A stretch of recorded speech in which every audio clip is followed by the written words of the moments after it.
माझ्यासोबत आहेत काही तरुण कार्यकर्ते, यांच्याशी आपण बातचीत करतो. काय सांगाल की आजचा विजय तुम्हाला काय? आमचा हा विजय आज सर्वसामान्य जनतेचा विजय आहे आणि धनशक्ती विरुद्ध जनशक्तीचा विजय आहे. आज आमचे दोन्ही उमेदवार हे सर्वसामान्य जनतेतील मिसळणारे, प्रत्येक कार्यकर्त्याशी आपुलकीने बोलणारे आणि विकासाच्या मुद्द्यावर बोलणारे होते. त्याच्यामुळे हा आमचा विजय हा आम्हाला एकदम सोपा झाला. शेतकऱ्याचं गरीब वर्ग आहे तो लोकांनी स्वीकारलेला आहे, एवढं सांगायचं. काय सांगाल की आजचा विजय हा आम्हाला अपेक्षितच होता. जसं नेते मंडळांची वरती पक्ष बदलाबदली सिस्टीम बसवणं चालतं, तर सगळ्या ठिकाणी नेते मंडळी कामाला येत नाहीत. नेत्यांमाग खंबीर साथ असते कार्यकर्त्यांची. नेते मंडळी एका साईडला होते आणि ज्येष्ठ नेते मंडळी फक्त राहिले होते. हा विजय कार्यकर्त्यांचा आहे, उरलेल्या दोन नेत्यांचा आहे. आमच्या गावात दोन वाघ आहेत, ते दोन वाघ एकत्र झालेले आहेत, ते अख्ख्या गावाला पूर्ण उरतील. आता दोन वाघ आता सगळ्या गावांनीच बघितले, सगळ्या गावांनी तालुक्यांनी बघितलेलं आहे.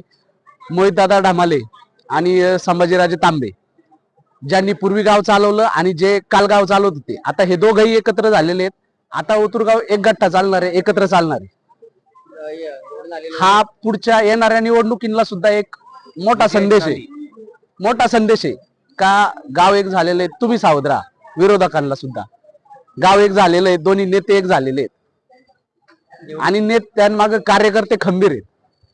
निवडून आलेल्या उमेदवारांकडनं तुमची काय अपेक्षा असेल की ओतूर असेल, ओतूर आणि डालेवाडी गट असेल, जास्तीत जास्त विकास व्हावा, याबद्दल तुमची काय भावना? निवडून आलेल्या दोन्ही उमेदवार, दोन्ही नव्हे तिन्ही उमेदवारांकडून अपेक्षा काहीच नाहीये. ओतूर गावात जसा सरपंच उपसरपंच पदावर असताना त्यांनी जो विकास केलाय ओतूर गावचा, तसा विकास आता ढालेवाडी गटात, ओतूर गटात आणि ओतूर ढालेवाडी जिल्हा परिषद गटात हा तीनही उमेदवार करून दाखवतील आणि करतील. आमचे तीनही उमेदवार काम करत आले होते आणि काम करत राहतील. जी आमची टॅगलाईन आहे त्या लाईनला पुरेपूर साजेसे उतरलेले आहेत आमचे उमेदवार आणि ओतूरकरांनी ते केलेल्या कामांची पोचपावती ही मतरूपी दिलेली आहे आम्हाला. त्यामुळे आमचे तीनही उमेदवार बहुमताने निवडून आलेले आहेत. समोरच्या विरोधकांना सुद्धा व्हाईट वॉश दिलेला आहे त्या तिन्ही उमेदवारांनी. जसं मोहित दादा, लुट्या भाऊ, विशाल भाऊ यांनी ज्या पद्धतीने काम केलंय, त्यांच्या पावलावर पाऊल देऊन त्यासारखंच त्यांच्या मार्गदर्शनाखाली आणखीन चांगलं काम करतील एवढीच अपेक्षा आमची त्यांच्या. आणि हा विजय आम्ही स्वर्गीय अजितदादा पवार यांना समर्पित करतोय. सबस्क्राईब करा.